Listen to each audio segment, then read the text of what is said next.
Welcome to my channel. HSC পরীক্ষার্থীরা তোমরা সকলে কেমন আছো? জানি যে তোমাদের পরীক্ষা সামনে রবিবার অর্থাৎ পরশু অনুষ্ঠিত হবে। সবচেয়ে কঠিন একটা সাবজেক্ট গণিত, যে বিষয়ে তোমরা খুবই উদ্বিগ্ন থাকো। তো চলো আজকে আমি তোমাদের সাথে তোমাদের গণিত পরীক্ষার কমন সাজেশন নিয়ে আলোচনা করব, যেগুলো তোমরা পড়লে এবং দেখে গেলে তোমরা 100% শিওর কমন পাবে। তো চলো আমরা শুরু করি। এখানে দেখো যে ক বিভাগ অর্থাৎ বীজগণিত হতে 3টি প্রশ্ন থাকবে, যার মধ্যে 2টি প্রশ্নের উত্তর দিতে হবে।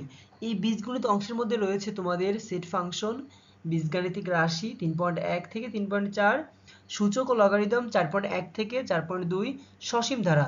তোমরা এখানে সসীম ধারা থেকে একটি ম্যাথ পাবে, বীজগণিত রাশি এবং সূচক লগারিদম থেকে মিক্স আপ একটা ম্যাথ পাবে, এবং সেট ফাংশন থেকে তুমি একটা ম্যাথ পাবে।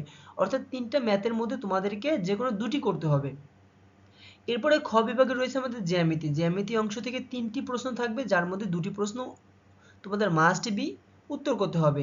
এখানে ব্যবহারিক জ্যামিতি রয়েছে 7.1, 7.2 এবং বৃত্ত রয়েছে 8.1 থেকে 8.5। তোমরা শিওর থাকো যে এইখানে ব্যবহারিক জ্যামিতি থেকে একটি প্রশ্ন মাস্ট বি আসবে এবং বৃত্ত থেকে তোমাদের 2টি প্রশ্ন আসবে। গ বিভাগ ত্রিকোণমিতি এবং পরিমিতি হতে 2টি উত্তর করতে হবে, অর্থাৎ 3টা প্রশ্ন আসবে, তোমাদের যে কোনো 2টি প্রশ্নের উত্তর করতে হবে। এখানে ত্রিকোণমিতি অধ্যায় রয়েছে আমাদের 9.1 থেকে 9.2 এবং পরিমিতি রয়েছে তো আমাদের 16.1 থেকে 16.4। তোমরা মনে রাখবে, হয় তোমাদের পরিমিতি থেকে 2টা অঙ্ক আসবে, না হয় ত্রিকোণমিতি থেকে তোমাদের 2টা অঙ্ক আসবে। যে কোনো 3টা অঙ্ক আসবে তোমাদের এই ত্রিকোণমিতি এবং পরিমিতি থেকে, যার মধ্যে তোমাদেরকে যে কোনো 2টি প্রশ্নের উত্তর করতে হবে। এবং সর্বশেষ রয়েছে পরিসংখ্যান, যেখানে 2টি প্রশ্ন থাকবে, যে কোনো একটির উত্তর করতে হবে। তো দেখো এখানে লেখা আছে যে প্রত্যেকটি বিভাগ থেকে তোমাদেরকে 2টি করে উত্তর করতে হবে। তাহলে তুমি ক সেট থেকে 2টি, খ সেট থেকে 2টি, গ সেট থেকে 2টি এবং ঘ সেট থেকে একটি করলে তোমাদের প্রশ্ন হচ্ছে মোট কয়টি? 2, 4, 6 এবং 7টি। 7টি প্রশ্নের উত্তর তোমাদেরকে করতে হবে। এখন চলো আমরা একটু দেখি যে সেট ফাংশন থেকে তোমাদের কোন অঙ্কগুলো সবচেয়ে বেশি গুরুত্বপূর্ণ।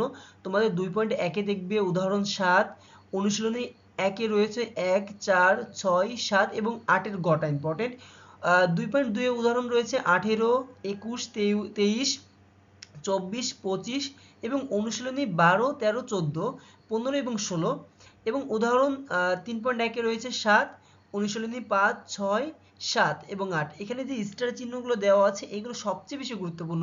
এছাড়া তোমরা এই সেট ফাংশনের জন্য প্রিপারেশন নেবে কুমিল্লা বোর্ড 2024 সাল, দিনাজপুর বোর্ড 2024 সাল, ঢাকা বোর্ড 2023 সাল, বরিশাল বোর্ড 2023 সাল। এরপরে চলো আমরা দেখি বীজগণিত রাশি থেকে 3.2 উদাহরণ 16, 17, অনুশীলনী 7, 10, 12, 13 এবং এখানে দেখো 7টা সবচেয়ে বেশি গুরুত্বপূর্ণ এবং 16টা সবচেয়ে বেশি গুরুত্বপূর্ণ। এভাবে তোমরা দেখে নাও যে অনুশীলনী 3-এর 3টা গুরুত্বপূর্ণ, 5, 6, 10, 12। এরপরে তোমরা সবচেয়ে বেশি প্র্যাকটিস করবে 2024 সালে, অর্থাৎ তোমাদের 25 সালের কোশ্চেন থেকে তোমাদের 24 সালের কোশ্চেনটা বেশি গুরুত্ব দেওয়া লাগবে, কেননা 1 বছর আগের কোশ্চেন সবচেয়ে বেশি রিপিট হয়ে থাকে। Sylhet board 2024, Dhaka board, Comilla board, Mymensingh board, Dhaka board 17 এবং চট্টগ্রাম বোর্ড 2017 সালটা। এরপর দেখো সূচক লগারিদম থেকে আমাদের দেওয়া আছে উদাহরণ 2-এর খ, 4, 5, অনুশীলনী 7, 8, 8টা সবচেয়ে বেশি গুরুত্বপূর্ণ, 13টা গুরুত্বপূর্ণ এবং 14টা গুরুত্বপূর্ণ। এরপরে 4.2-এ রয়েছে আমাদের 10, অনুশীলনী 1, 2 এবং 4। এবারে দেখো সসীম ধারা আমাদের রয়েছে, সসীম ধারার মধ্যে 13.1-এ উদাহরণ 2, অনুশীলনী 6-এ রয়েছে আমাদের 13টা গুরুত্বপূর্ণ, 15 গুরুত্বপূর্ণ, 16 গুরুত্বপূর্ণ, 19 গুরুত্বপূর্ণ এবং 20 গুরুত্বপূর্ণ।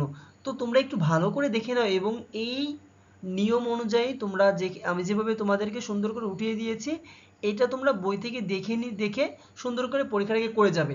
এছাড়া যে নিচের বোর্ডগুলো থেকে প্রশ্ন মাস্ট বি তোমাদের আসবে, সেটা হলো দিনাজপুর বোর্ড 2024 থেকে কোশ্চেন আসবে, Dhaka board 23, Chattogram board 23, Jashore board 2022 সাল, বরিশাল বোর্ড 2022, ঢাকা বোর্ড 2020। অর্থাৎ এই সসীম ধারার এই কটা বোর্ড থেকে তোমাদের কোশ্চেন মাস্ট বি আসবে। এরপরে দেখো আমাদের রয়েছে ব্যবহারিক জ্যামিতি, অর্থাৎ 7.1 এর সম্পাদ্য 1, 2, 3, এখানে 3টা সবচেয়ে বেশি গুরুত্বপূর্ণ এবং অনুশীলনী 3 এর রয়েছে 4 এবং 6টা সবচেয়ে বেশি গুরুত্বপূর্ণ। 7.2 সম্পাদ্য 4টা বেশি গুরুত্বপূর্ণ, এভাবে অনুশীলনী 13 এবং 16টা বেশি গুরুত্বপূর্ণ, এভাবে সম্পাদ্য 8.4 এর 9টা এবং 10 এবং 11টা সবচেয়ে বেশি গুরুত্বপূর্ণ।